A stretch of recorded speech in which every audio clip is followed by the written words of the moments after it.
एक समय की बात है, एक पुराने और घने जंगल के बीचों बीच एक छोटा सा गांव बसा हुआ था जहां के लोग सादगी और शांति से अपना जीवन बिताते थे। इस गांव की सबसे बड़ी विशेषता वहां के निवासियों का आपसी मेलजोल और प्रकृति के प्रति उनका गहरा सम्मान था। गांव के किनारे एक विशाल बरगद का पेड़ था, जिसे सभी बुजुर्ग पूजनीय मानते थे और ऐसा कहा जाता था कि उस पेड़ की जड़ें गांव की खुशहाली की रक्षा करती हैं। जैसे जैसे समय बीतता गया, नई पीढ़ी के कुछ युवाओं के मन में आधुनिक दुनिया और शहर की चकाचौंध को देखने की इच्छा जागृत होने लगी, जिससे गांव की परंपराओं और आधुनिकता के बीच एक अनकहा संघर्ष शुरू हो गया। आर्यन नाम का एक युवक, जो गांव के सबसे अनुभवी वैद्य का पोता था, अक्सर जंगल की पगडंडियों पर घूमते हुए ये सोचता था कि क्या बाहरी दुनिया वास्तव में उतनी ही सुंदर है जितनी की कहानियों में सुनी जाती है। एक सुबह जब सूरज की पहली किरणें पेड़ों के झुरमुट से छनकर जमीन पर आ रही थीं, आर्यन ने निर्णय लिया कि वो उस ऊंचे पर्वत को पार करेगा जिसे आज तक किसी ने पार करने की हिम्मत नहीं की थी। उसकी इस यात्रा में उसके साथ उसकी बचपन की मित्र मीरा भी शामिल हो गई, जो जड़ी बूटियों की गहरी समझ रखती थी और उसका मानना था कि पर्वत के उस पार कुछ ऐसी औषधियां मिल सकती हैं जो गांव के बीमार बुजुर्गों के लिए जीवनदान साबित होंगी। उनकी यात्रा आसान नहीं थी, क्योंकि रास्ता पथरीला था और जंगली जानवरों का भय हर कदम पर बना रहता था, लेकिन उनके इरादे फौलादी थे। जैसे जैसे वे ऊंचाई पर पहुंचते गए, हवा ठंडी और पतली होती गई, जिससे सांस लेना मुश्किल होने लगा था। रास्ते में उन्हें एक गुफा मिली जहां दीवारों पर प्राचीन चित्र बने हुए थे, जो सदियों पहले के किसी उन्नत समाज की कहानी बयां कर रहे थे। मीरा ने उन चित्रों का अध्ययन किया और पाया कि वे लोग भी प्रकृति के साथ तालमेल बिठाकर रहते थे, लेकिन लालच ने उन्हें विनाश की कगार पर पहुंचा दिया था। ये देखकर दोनों को एहसास हुआ कि उनके गांव की सादगी ही उनकी सबसे बड़ी ताकत है। शिखर पर पहुंचने के बाद जब उन्होंने दूसरी ओर देखा, तो वहां कोई चमकता हुआ शहर नहीं, बल्कि एक और शांत घाटी थी, जो पूरी तरह से नीले फूलों से ढकी हुई थी। वहां उन्हें एक वृद्ध सन्यासी मिले, जिन्होंने उन्हें बताया कि असली ज्ञान बाहर भटकने में नहीं, बल्कि अपने भीतर झांकने में है।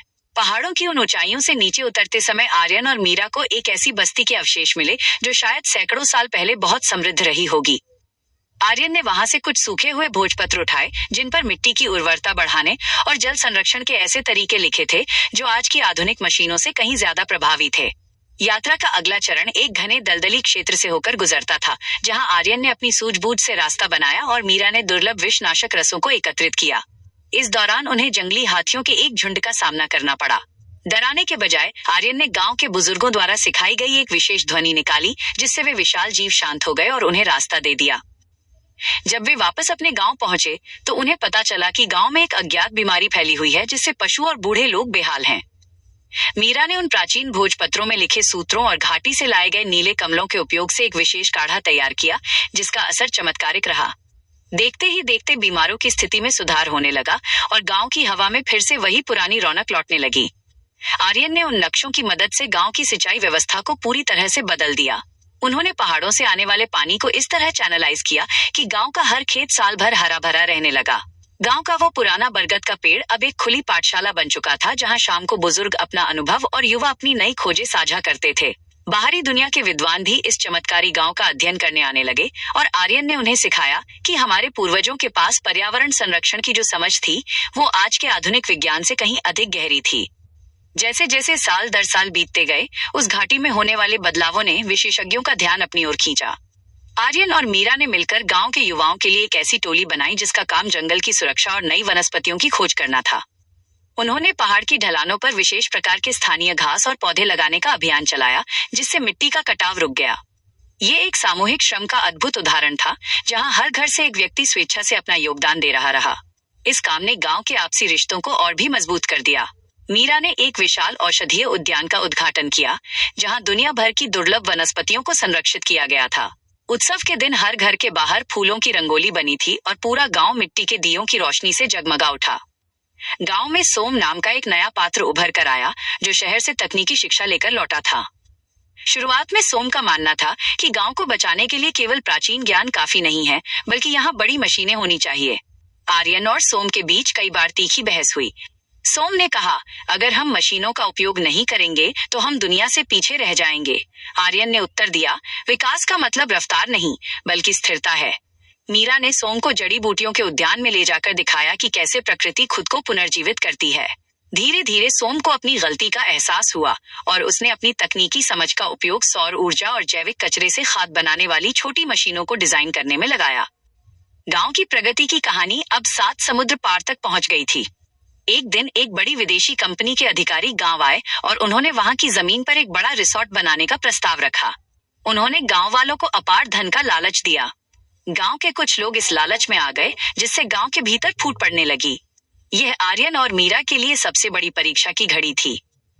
आर्यन ने गांव की चौपाल पर सबको इकट्ठा किया और उस प्राचीन गुफा के चित्रों की कहानी सुनाई, जहां लालच ने एक पूरी सभ्यता को मिटा दिया था। सोम ने भी अपनी तकनीकी रिपोर्ट पेश की, जिसमें दिखाया गया कि कैसे बड़े निर्माण से गांव का जल स्रोत सूख जाएगा। गांव वालों को अपनी गलती का एहसास हुआ और उन्होंने सर्वसम्मति से उस प्रस्ताव को ठुकरा दिया। इस घटना ने गांव की एकता को पत्थर की तरह मजबूत कर दिया। वर्षों बाद जब आर्यन और मीरा बुजुर्ग हो गए, उन्होंने गांव के चारों ओर एक सुरक्षा कवच विकसित किया। ये कवच कोई दीवार नहीं थी, बल्कि घने पेड़ों की एक ऐसी श्रृंखला थी जो गांव को बाहरी प्रदूषण और तेज हवाओं से बचाती थी। मीरा ने गांव की हर लड़की को औषधियों का ज्ञान दिया, जिससे गांव की महिलाएं आर्थिक रूप से भी स्वतंत्र हो गईं। आर्यन ने एक ऐसा नियम बनाया कि गांव का हर बच्चा अपने जन्मदिन पर एक पेड़ लगाएगा और उसकी देखभाल करेगा। इससे गांव का क्षेत्रफल धीरे धीरे बढ़ता गया और जंगल फिर से जीवंत हो उठा। सोम ने गांव के लिए एक शून्य कचरा प्रणाली विकसित की, जिससे गांव की पवित्रता बनी रही। अब वो गांव केवल एक गांव नहीं, बल्कि एक जीवित प्रयोगशाला बन चुका था। वहां के स्कूलों में बच्चे केवल किताबी ज्ञान नहीं, बल्कि मिट्टी से जुड़ना सीखते थे। शाम को जब सूरज ढलता था, तो गांव की गलियां संगीत और हंसी से भर जाती थीं। आर्यन अब अपनी उम्र के अंतिम पड़ाव पर था, लेकिन उसका मन शांत था। उसने देखा कि जो सपना उसने देखा था, वो अब एक विशाल हकीकत बन चुका है। विरासत और प्रगति का ये संगम आने वाली पीढ़ियों के लिए एक मिसाल बन गया। रात की चांदनी में गांव ऐसा लग रहा था मानो वो किसी दूसरी दुनिया का हिस्सा हो, जहां लालच और संघर्ष का कोई स्थान नहीं था। कहानी यहाँ समाप्त नहीं होती, क्योंकि गांव के हर नए जन्म के साथ एक नई कहानी शुरू होती है।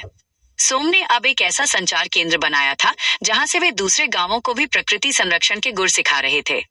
गांव की सुख समृद्धि अब भौतिक सुखों से ऊपर उठकर आत्मिक शांति तक पहुंच गई थी। उस पुराने बरगद के पेड़ की छांव में अब दुनिया भर से आए शोधकर्ता बैठते थे और यह सीखते थे कि कैसे मनुष्य और प्रकृति एक दूसरे के पूरक बनकर रह सकते हैं। आर्यन की विरासत अब अमर हो चुकी थी, क्योंकि उसने लोगों के दिलों में वो बीज बो दिया था जो कभी नहीं सूखता, परोपकार और प्रेम का बीज। गांव का हर कोना अब उसी शांति का साक्षी था, जिसे ढूंढने के लिए आर्यन ने कभी पहाड़ पार किया था। जैसे जैसे समय का पहिया घूमा, गांव की अगली पीढ़ी ने उस प्राचीन ज्ञान को डिजिटल रूप में सुरक्षित करना शुरू किया, ताकि वो दुनिया के किसी भी कोने में उपलब्ध हो सके। लेकिन उन्होंने ये शर्त रखी कि इस ज्ञान का उपयोग केवल रक्षा और पोषण के लिए होगा, विनाश के लिए नहीं। गांव के उत्सव अब और भी भव्य होने लगे थे, जहां लोक कलाओं और आधुनिक संगीत का अद्भुत मेल देखने को मिलता था। मीरा की शिष्याओं ने एक ऐसा स्वास्थ्य केंद्र बनाया, जहां आधुनिक मशीनों के साथ साथ नाड़ी परीक्षण और जड़ी बूटियों से लाइलाज बीमारियों का इलाज किया जाता था। आर्यन की आत्मा को ये देखकर अत्यंत संतोष होता होगा कि उसका छोटा सा गांव आज पूरी मानवता के लिए एक नई किरण बनकर उभरा है। विकास की वो यात्रा जो एक छोटे से कदम से शुरू हुई थी, अब एक अनंत पथ पर अग्रसर थी, जहां न कोई अंत था और न ही कोई ठहराव।